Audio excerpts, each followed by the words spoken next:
this example, we will add the U.S. flag slogan to our first-class imprint and save it as a new imprint memory. To start, press the Customize Stamp button. Selecting Imprint Right will place the flag next to the indicia. Select Slogan List, and then select U.S. Flag.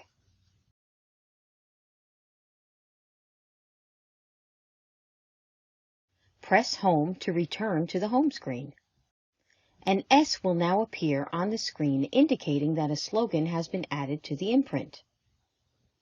This asterisk indicates that the imprint has changed and may be saved. To save the change, press and hold the OK button until the Save Memory screen appears.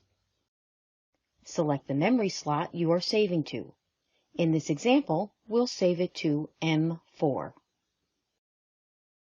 Using the keypad, enter a name for the new imprint memory.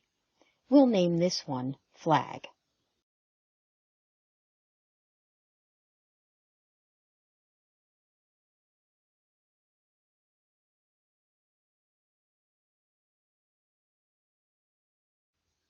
Press Save. To recall an imprint memory, press and hold the corresponding number on the keypad.